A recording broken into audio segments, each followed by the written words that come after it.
కాస్త ఆలోచించండి. ఈ భూమిపై ఇలాంటి ప్రదేశాలు కూడా ఉన్నాయి. ఎక్కడ మనిషి చేరుకున్నాడు, కాని అతను అక్కడ నిలబడగలిగాడా? ఎక్కడ నేల స్వయంగా కదులుతోందో, ఎక్కడ ప్రతిరోజూ ఒక సునామీలాగా సముద్రం వస్తోందో, ఎక్కడ ఇసుక కింద సరస్సులు దాగి ఉంటే వీటిని విజ్ఞానశాస్త్రం ఇంకా అర్థం చేసుకోవడానికి ప్రయత్నిస్తూనే ఉంది. స్నేహితులారా, ఈరోజు మనం అలాంటి ప్రదేశాలకు వెళ్తున్నాం. చూస్తే మీ మెదడు చెబుతుంది, ఇది నిజం కాదు. కాని ఇవన్నీ 100% నిజమైనవి. బహుశా మీరు ఈ ప్రదేశాల పేర్లు కూడా విని ఉండరు. మరియు వీటిలో ఒకటి భారత్ సరిహద్దుకు చాలా దగ్గర్లో ఉంది. చూస్తూ ఉండండి. నేను మాట్లాడుతున్నది రష్యా, ఆ ప్రాంతం గురించి. ఇక్కడ -50°C కూడా ప్రజలు నివసిస్తున్నారు. చైనా, ఆ నది గురించి. దాని అలలు 9 మీటర్ల ఎత్తుంటాయి. పెరు, ఆ తేలియాడే నేల గురించి. దీన్ని మనుషులే స్వయంగా నిర్మించుకున్నారు. నార్వే, ఆ సుడిగుండం గురించి. ఇది ప్రపంచంలోనే అత్యంత శక్తివంతమైన సముద్ర ప్రవాహం. మరియు పాకిస్తాన్, ఆ లోయ గురించి. ఇక్కడ ప్రజలు 120 సంవత్సరాలు జీవిస్తారు. కాబట్టి కూర్చోండి, ఎందుకంటే ఈరోజు ప్రయాణం చాలా పొడవుగా ఉంటుంది. చుకోట్కా, రష్యా. రష్యా ఒక పెద్ద దేశం, మీ అందరికీ తెలుసు. కానీ రష్యా యొక్క అత్యంత తూర్పు భాగం చుకోట్కా. ఇక్కడ నుండి అలాస్కా కేవలం 82 కిలోమీటర్ల దూరంలో ఉంది. అంటే మీరిక్కడ నిలబడి దూరదర్శిని ఎత్తితే అమెరికా కనిపిస్తుంది. చౌకగా అమెరికా దర్శనం. కానీ ఆగండి, ఈ ప్రదేశానికి చేరుకోవడమే ఒక మిషన్. చుకోట్కా అంటే చలికాలంలో ఉష్ణోగ్రత -50°C పడిపోతుంది. 2 నెలల పాటు సూర్యుడు ఉదయించడు. దీన్ని పోలార్ నైట్ అంటారు. మరియు వేసవిలో 24 గంటలు సూర్యుడు అస్తమించడు. ఇక్కడి స్థానికులు చుక్చీ ప్రజలు. వేల సంవత్సరాలుగా ఈ గడ్డకట్టిన నరకంలో నివసిస్తున్నారు. వీరి ప్రధాన ఆహారం వాల్రస్ మాంసం, తిమింగలం కొవ్వు. ఏమీ దొరకనప్పుడు మంచులో పాతిపెట్టిన పులియబెట్టిన మాంసం ముక్కలు. వీరు దీన్ని డెలికసీగా భావిస్తారు. కాని చుకోట్కా కేవలం కఠినమైనది మాత్రమే కాదు, ఇది రహస్యమైనది కూడా. ఇక్కడ వేల్బోన్ అల్లి ఉంది. వందలాది తిమింగల ఎముకలు ఒక సరళీరేఖలో నిలబడి ఉన్నాయి. వీటిని ఎవరు నిర్మించారు, ఎప్పుడు నిర్మించారు, ఎందుకు నిర్మించారు ఎవరికీ తెలియదు. కొందరు శాస్త్రవేత్తలు ఇది ఒక ఆచార ప్రదేశమని, మరికొందరి ఇది ఒక ప్రాచీన యుద్ధానికి గుర్తని అంటారు. నేడు ఈ మొత్తం ప్రాంతంలో 73,700 చదరపు కిలోమీటర్లలో కేవలం 500 మంది మాత్రమే నివసిస్తున్నారు. పోల్చి చూస్తే ఢిల్లీలో 2 కోట్ల మంది కేవలం 1,484 చదరపు కిలోమీటర్లలో నివసిస్తున్నారు. చుకోట్కా బోధిస్తోంది, మనిషి చేరుకోలేని చోటికి కూడా మనిషి చేరుకున్నాడు. 2. కియాంటాంగ్ నది, చైనా. చైనా యొక్క కియాంటాంగ్ నది చూడటానికి చాలా సాధారణంగా ఉంటుంది. కాని ప్రతి సంవత్సరం ఈ నదిపై ఏదో జరుగుతుంది. దాన్ని చూడటానికి 10 లక్షలకు పైగా ప్రజలు గుమిగూడతారు. మరియు ప్రతి సంవత్సరం కొంతమందిని ఆస్పత్రికి కూడా తీసుకెళ్లాల్సి వస్తుంది. ఇది సిల్వర్ డ్రాగన్ లేదా కియాంటాంగ్ టైడల్ బోర్. ప్రతి సంవత్సరం చంద్ర క్యాలెండర్ ప్రకారం 18వ రోజున సముద్రంలో ఆటుపోట్లు వచ్చినప్పుడు హ్యాంగ్జూ బే యొక్క గరాటు ఆకారపు భౌగోళికం కారణంగా 9 మీటర్ల ఎత్తైన నీటి గోడ ఏర్పడుతుంది. ఈ గోడ గంటకు 40 కిలోమీటర్ల వేగంతో నదిలోకి ప్రవేశిస్తుంది. ఊహించుకోండి, మీరు నది ఒడ్డున కూర్చుని సెల్ఫీ తీసుకుంటున్నారు మరియు అకస్మాత్తుగా 9 మీటర్ల నీటి గోడ వస్తుంది. ఆ సెల్ఫీకి ఫిల్టర్లు అవసరం లేదు. 2019లో ఈ బోర్ వరద రేఖను దాటి వందలాది మంది ప్రేక్షకులను కొట్టుకుపోయింది. భద్రతా అడ్డంకులున్నాయి, హెచ్చరికలున్నాయి. అయినా ప్రజలు ముందుకు సాగారు. ఎందుకంటే మానవ ఉత్సుకత ప్రమాదం కంటే పెద్దది. ఈ దృగ్విషయాన్ని చైనాలో 2000 సంవత్సరాలుగా నమోదు చేస్తున్నారు. ప్రాచీన కాలంలో దీన్ని సముద్రపు క్రోధమని పిలిచేవారు. దీన్ని దైవశక్తిగా భావించేవారు. ఈ నది ఒడ్డున ఉన్న ఇళ్ళు ప్రత్యేక ఉక్కు కాంక్రీట్ గోడలతో రక్షించబడి ఉన్నాయి. అయినా ప్రతి సంవత్సరం ఎవరో ఒకరు ఆ రేఖను దాటేస్తారు. 3. దరియాబోయ్, చైనా. తక్లామకన్ ఎడారి. తక్లామకన్ ఎడారి పేరు వినగానే వణుకు పుడుతుంది. ఈ పేరు ఉయ్ఘూర్ భాషలో ఉంది. దీని అర్థం లోపలికి వెళ్ళినవాడు బయటకు రాలేడు. కాని ఈ డెత్ ఎడారి మధ్యలో ఒక ప్రదేశముంది, దరియాబోయ్. పూర్తిగా ఇసుక ప్రపంచంలో చుట్టుముట్టబడిన ఒక గ్రామం. అయినా పచ్చగా ఉంటుంది. ఇక్కడ పాపులర్ చెట్లున్నాయి, ప్రవహించే నది ఉంది, మరియు శతాబ్దాలుగా ఇక్కడ నివసిస్తున్న ప్రజలున్నారు. కరియా ప్రజలు దరియాబోయి స్థానికులు. వారి భాషను భాషాశాస్త్రవేత్తలు ఇప్పటికీ పూర్తిగా వర్గీకరించలేకపోయారు. వారి సంప్రదాయాలు సిల్క్ రోడ్ కాలం నుండి వస్తున్నాయి. వారి జీవితం కరియా నది చుట్టూ ముడిపడి ఉంది. ఈ నది ఎత్తైన మంచు పర్వతాల నుండి వచ్చి ఎడారిలోకి దిగి ఆపై ఇసుకలోనే కలిసిపోతుంది. దరియాబోయ్ దాటి ఇంకేమీ లేదు, కేవలం ఇసుక మాత్రమే. ఈ ప్రజలు ఇక్కడ ఎందుకు నివసిస్తున్నారు? ఎందుకంటే ఈ ప్రదేశం వారి పూర్వీకులది. ఇది వారి మాతృభూమి. చైనా ప్రభుత్వం చాలాసార్లు వారిని తరలించడానికి ప్రయత్నించింది. ప్రతిసారీ వారు తిరిగి వచ్చేశారు. వేళ్లు ఉంటే గాలి కూడా కదిలించలేదు. దరియాబోయ్ ప్రజలు దానికి సజీవ ఉదాహరణ. 4. ఉరోస్ తేలియాడే ద్వీపాలు, పెరు. టిటికాకా సరస్సు ప్రపంచంలోనే అత్యంత ఎత్తైన నౌకాయాన సరస్సు. సముద్రమట్టం నుండి 3812 మీటర్ల ఎత్తులో. కాని ఈ సరస్సు యొక్క అత్యంత అసాధ్యమైన విషయం దానిపై తేలియాడే 100 కంటే ఎక్కువ కృత్రిమ ద్వీపాలు. వీటిని ఉరోస్ ప్రజలు టోటోరా రీడ్ అనే ప్రత్యేక గడ్డితో నిర్మించారు. ఈ ద్వీపాలు ఎలా తయారవుతాయి? మొదట సరస్సు అడుగున పెరిగే టోటోరా గడ్డి వేళ్లను కత్తిరించి తేలియాడే వేదికను తయారుచేస్తారు. ఆపై దానిపై పొరలు వేస్తారు, ద్వీపం 1 నుంచి 2 మీటర్ల మందం వచ్చేవరకు. ఆపై దానిపై ఇల్లు, పాఠశాలలు, చర్చిలు నిర్మిస్తారు. 21వ శతాబ్దంలో సోలార్ ప్యానెల్లు కూడా ఏర్పాటు చేశారు. కాని ఈ ద్వీపాలు శాశ్వతంగా నిలబడవు. ప్రతి 30-40 రోజులకు దిగువ పొర కుళ్ళిపోతుంది. కాబట్టి పైన కొత్త పొర వెయ్యాలి. వీరు అక్షరాలా ప్రతిరోజు తమ నీళ్లను స్వయంగా నిర్మించుకుంటారు. ఉరోస్ ప్రజల చరిత్ర దారుణమైనది. ఇంకా సామ్రాజ్యం చాలా శక్తివంతమైనప్పుడు ఉరోస్ ప్రజలు సరస్సుపైకి పారిపోయి నివసించడం ప్రారంభించారు. నీటిపై ఎవరూ పాలించలేరని వారికి తెలుసు. ఈరోజు వారు విజేతలు కాదు, కాని ఉరోస్ ప్రజలు ఇప్పటికీ తమ తేలియాడే ఇళ్లలోనే ఉన్నారు. 5. సాల్ట్స్ట్రామెన్, నార్వే. నార్వే ఫ్యూడ్స్ దేశం, నార్దర్న్ లైట్స్ నిలయం. కాని దాని బోడో నగరం సమీపంలో ఒక ప్రదేశముంది. చూడటానికి అందంగా ఉంటుంది, కానీ ఇదొక సహజ కిల్లింగ్ మెషీన్. సాల్ట్స్ట్రామెన్ ప్రపంచంలోనే అత్యంత వేగవంతమైన మరియు శక్తివంతమైన ఆటుపోట్ల ప్రవాహం.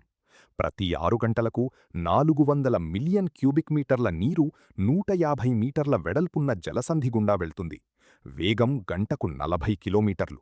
ఒలింపిక్ ఈతగాళ్ల వేగం గంటకు 8-9 కిలోమీటర్ల మాత్రమే. సాల్ట్స్ట్రామెన్లో ఈదడానికి ప్రయత్నిస్తే మీరు నేరుగా అట్లాంటిక్ మహాసముద్రంలోకి వెళ్ళిపోతారు. ఈ ప్రవాహంలో 10 మీటర్ల వ్యాసం కలిగిన సుడిగుండాలు ఏర్పడతాయి. వీటి చూషణ శక్తి చాలా బలంగా ఉంటుంది. చిన్న పడవలను అక్షరాలా మింగగలదు. వైకింగ్లకు ఈ ప్రదేశం గురించి తెలుసు. వారు దీన్ని ద మీల్ స్ట్రామ్ అని పిలిచారు, అంటే క్రషింగ్ కరెంట్. ఎడ్గార్ ఆలన్ పో ఈ దృగ్విషయంతో ప్రేరణ పొంది ఒక హారర్ కథ రాశారు. నేడు సాల్ట్స్ట్రామెన్ ఒక చేపల ప్యారడైజ్ కూడా. ప్రవాహాలు చాలా బలంగా ఉండడం వల్ల పోషకాలు నిండిన నీరు పైకి వస్తుంది. దీంతో ఇక్కడ ప్రపంచ రికార్డు సైజు చేపలు పడతారు. 6. మౌన్సెల్ సీ ఫోర్ట్స్, యూకే, ఉత్తర సముద్రం. ఇంగ్లాండ్ తీరం నుండి కొన్ని కిలోమీటర్ల దూరంలో పొగమంచు మధ్యలో అలల మధ్య కొన్ని లోహపు బురుజులు నిలబడి ఉన్నాయి. ఇవి ఆయిల్ రిగ్స్ కావు, లైట్ హౌస్లు కావు. ఇవి మౌన్సెల్ సీ ఫోర్ట్స్. 1942లో నాజీ జర్మనీ విమానాలు మరియు జలాంతర్గాములు ఇంగ్లాండును నాశనం చేయడానికి ప్రయత్నిస్తున్నాయి. ఇంగ్లాండ్కు తీరరక్షణ అవసరముంది, కాని తీరం మీద కాదు, సముద్రం లోపల. గై మౌన్సెల్ అనే బ్రిటిష్ ఇంజనీర్ ఒక ఆలోచన ఇచ్చారు. మనం సముద్రంలో నిర్మాణాలు చేద్దాం. ఈ కోటలు ఒడ్డున నిర్మించబడ్డాయి, ఆపై ఉత్తర సముద్రంలోకి లాగి వాటి స్థానాల్లో తాడులతో బిగించబడ్డాయి. వీటిలో తుపాకులు, రాడార్, సైనికులు నివసించే బ్యారెక్స్ ఉండేవి. ఒక కోటలో 300 మంది నివసించేవారు, సముద్రం మధ్యలో, భూమి సంబంధం లేకుండా. యుద్ధం ముగిసిన తర్వాత 1950లలో వీటిని విడిచిపెట్టారు. కాని 1960లలో కొందరు సాహసికులు వీటిని పైరేట్ రేడియో స్టేషన్లుగా ఉపయోగించడం ప్రారంభించారు. ఎందుకంటే ఇవి అంతర్జాతీయ జలాల్లో ఉండేవి, యూకే చట్టాలు ఇక్కడ వర్తించేవి కావు. ఒక వ్యక్తి సీలాండ్ ఫోర్ట్లో తనను తాను ప్రిన్స్ రాయ్గా ప్రకటించుకుని దాన్ని ప్రిన్సిపాలిటీ ఆఫ్ సీలాండ్గా మార్చుకున్నాడు. ఈరోజు ఈ కోటలు తుప్పుపట్టిపోతున్నాయి, కాని అవి చరిత్ర యొక్క శిథిలాలు. ఇవి యుద్ధం మనిషిని ఎక్కడెక్కడికి నెట్టివేస్తుందో గుర్తుచేస్తాయి. 7. కర్హాన్ సాల్ట్ లేక్, చైనా. చైనాలోని కింగ్హై ప్రావిన్స్లో ఉంది కర్హాన్ సాల్ట్ లేక్. ఇది ఆసియాలోనే అతిపెద్ద పొటాష్ ఉప్పు సరస్సు ప్రాంతం. 5856 చదరపు కిలోమీటర్లు. అంటే మొత్తం ఢిల్లీ ఎన్సీఆర్ కంటే పెద్దది. ఒక ఉప్పు మైదానం. మరియు ఈ ఉప్పు మైదానం మీదుగా ఒక హైవే వెళ్తుంది. దీన్ని సాల్ట్ రోడ్ అంటారు. హైవే 315. ఉప్పు మీద రోడ్డు నిర్మించడం ఊహించగలరా? ఉప్పు క్రోడీకరణ చేస్తుంది. ఉప్పు వర్షాకాలంలో మెత్తబడుతుంది. ఈ రోడ్డు నిర్మించడానికి ఇంజనీర్లు ప్రత్యేక సాంకేతికతలు ఉపయోగించాల్సి వచ్చింది. ఈ సరస్సు చూడటానికి అందంగా ఉండటమే కాదు, ఇది చైనా ఆర్థిక వ్యవస్థకు వెన్నెముక కూడా. ఇక్కడ నుండి ప్రతి సంవత్సరం 60 మిలియన్ టన్నులకు పైగా పొటాష్ తీస్తారు. ఈ పొటాష్ ప్రపంచవ్యాప్తంగా ఎరువులలో వెళ్తుంది. ఇది పొలాలను సారవంతం చేస్తుంది. అంటే ఈ ఉప్పు భూమి నుండి ప్రపంచం పొలాలలో ధాన్యం పండుతుంది. ఒక బంజరు ప్రదేశం, ఇక్కడ ఏమీ పండదు. అదే ప్రపంచానికి ఆహారం పెడుతుంది. నీటి పలుచని పొర ఉప్పుపై ఉన్నప్పుడు ఇది ఆకాశాన్ని ప్రతిబింబిస్తుంది. దీన్ని స్కై మిర్రర్ అంటారు. బడైంజారన్ ఎడారి, చైనా. చైనా గోబీ ఎడారిలో ఒక భాగం బడైంజారన్. ఇక్కడ ఇసుక దిబ్బలు 500 మీటర్ల ఎత్తు ఉంటాయి. ప్రపంచంలోనే అత్యంత ఎత్తైన నిశ్చల ఇసుక దిబ్బలు. మరియు ఈ భారీ దిబ్బల మధ్య 140 కంటే ఎక్కువ సరస్సులు ఉన్నాయి. ఎడారిలో సరస్సులు, ఇది విరుద్ధం కాదు, ఇది ఒక అద్భుతం. నిజమైన రహస్యమేమిటంటే ఈ సరస్సులలో నీరు ఎక్కడ నుండి వస్తుంది? ఈ ప్రాంతం భూమిపై అత్యంత పొడి ప్రాంతాలలో ఒకటి. అయినా ఈ సరస్సుల నీరు వేల సంవత్సరాలుగా ఉంది, ఎప్పుడూ ఎండిపోలేదు. శాస్త్రవేత్తలు దశాబ్దాలపాటు అధ్యయనం చేశారు. ఒక సిద్ధాంతమేమిటంటే టిబెటన్ పీఠభూమి యొక్క పర్మాఫ్రాస్ట్ నుండి నీరు కారుతుంది. ఈ నీరు భూగర్భంలో ప్రవహిస్తూ 100 కిలోమీటర్ల దూరం ప్రయాణించి బడైంజారన్ చేరుకుంటుంది. ఎంత సమయంలో? బహుశా వేల సంవత్సరాలు. అంటే ఈరోజు ఈ సరస్సులలో ఉన్న నీరు బహుశా మీ పూర్వీకులు పుట్టకముందే ప్రయాణం ప్రారంభించింది. మరొక అద్భుతం, ఈ దిబ్బల నుండి పాడే శబ్దాలు వస్తాయి. గాలి వీచినప్పుడు ఇసుక రాపిడి నుండి ఒక లోతైన హమ్ వినిపిస్తుంది. దీన్ని సింగింగ్ శాండ్స్ అంటారు. నంగా పర్వతం, ప్రపంచంలోని 9వ ఎత్తైన పర్వతం. సముద్రమట్టం నుండి 8126 మీటర్ల ఎత్తు. దీనికి కిల్లర్ మౌంటైన్ అనే పేరు ఉంది. ఎందుకంటే దీన్ని ఎక్కేవారిలో మరణాల రేటు ప్రపంచంలోనే అత్యధికంగా ఉంది. మరియు ఈ కిల్లర్ మౌంటైన్ యొక్క పాదాల వద్ద ఉంది ఫెయిరీ మెడోస్. 3300 మీటర్ల ఎత్తులో ఒక పచ్చిక మైదానం. ఎక్కడ చూసినా నంగా పర్వతం యొక్క మంచుతో కప్పబడిన శిఖరాలు. కింద దట్టమైన అడవి, గాలిలో నిశ్శబ్దం. జర్మన్ పర్వతారోహకులు 1930లో దీన్ని కనుగొన్నారు మరియు ఫెయిరీ మెడోస్ అని పేరు పెట్టారు. ఎందుకంటే వారొక అద్భుత కథలోకి వచ్చినట్లు అనిపించింది. ఇక్కడికి చేరుకోవడం కూడా ఒక సాహసమే. మొదట ఒక మురికి రహదారి, ప్రపంచంలోని అత్యంత ప్రమాదకరమైన రోడ్లలో ఒకటి. ఒకవైపు పర్వతం, మరొకవైపు వేల అడుగుల లోతు కోతి. ఆపై టాటో గ్రామం నుండి 3 గంటల ట్రెక్కింగ్. షార్ట్కట్ లేదు, కేబుల్ కార్ లేదు. రాత్రి ఇక్కడి ఆకాశం బహుశా ప్రపంచంలోనే అత్యంత స్వచ్ఛమైన ఆకాశం. Light pollution 0. మిల్కీవే నగ్న కళ్లతో కనిపిస్తుంది. ఫెయిరీ మెడోస్ ఒక గుర్తు. ఈ ప్రపంచం ఎంత అందంగా ఉందో. కొంచెం ఇబ్బంది పడండి, కొంచెం నడవండి, గమ్యం మీ వద్దకే వచ్చేస్తుంది. హుంజాలోయ, పాకిస్తాన్. 1977లో ఒక బ్రిటిష్ జర్నల్ ఒక నివేదిక ప్రచురించింది. పాకిస్తాన్ హుంజాలోయలో ప్రజలు 120 సంవత్సరాలు జీవిస్తున్నారు. క్యాన్సర్ దాదాపు లేదు. గుండె జబ్బులు చాలా అరుదు. ప్రపంచమంతా ఆశ్చర్యపోయింది. నిజంగా ఏదైనా షాంగ్రీలా ఉందా? ఏదైనా యూత్ ఫౌంటైన్ ఉందా? వైద్యులు, శాస్త్రవేత్తలు, పాత్రికేయులు అందరూ హుంజాలోయకు పరుగెత్తారు. హుంజాలోయ గిల్గిట్ బాల్టిస్తాన్లో కరాకోరం శ్రేణి ఒడిలో ఉంది. 3 వైపులా 7000+ మీటర్ల ఎత్తైన పర్వతాలు. ఒకవైపు ప్రవహించే హుంజా నది 2500 మీటర్ల ఎత్తులో. ఇక్కడి ప్రజల ఆహారం ప్రత్యేకమైనది. ప్రధానంగా ముక్కల ఆధారితం. యాప్రికాట్లు, మల్బరీలు, వాల్నట్స్, గోధుమ. కొండల మీద రోజువారీ నడక, సహజ వ్యాయామం. హిమానీ నదాల నీరు, ఖనిజాలతో నిండి ఉంటుంది. ఒత్తిడి అనే కాన్సెప్ట్ ఇక్కడికి ఎప్పటికీ రాలేదు. శాస్త్రవేత్తలు హుంజా ప్రజల జన్యువులను అధ్యయనం చేశారు. వారిలో కొన్ని క్యాన్సర్ మార్కర్లు సహజంగా అణచివేయబడ్డాయని తేలింది. వారి గట్ మైక్రోబయోమ్ పాశ్చాత్యుల నుండి పూర్తిగా భిన్నంగా ఉంటుంది. ఒక 90 ఏళ్ల మహిళ కొండ ఎక్కుతోంది, మనం 30 ఏళ్ల వయస్సులో ఎస్కలేటర్లు వెతుక్కుంటుంటే. ఈరోజు హుంజాలో పర్యాటకం పెరిగింది, రోడ్లు నిర్మించబడ్డాయి. చైనా పాకిస్తాన్ ఎకనామిక్ కారిడార్ దీనికి దగ్గరగా వెళ్తుంది.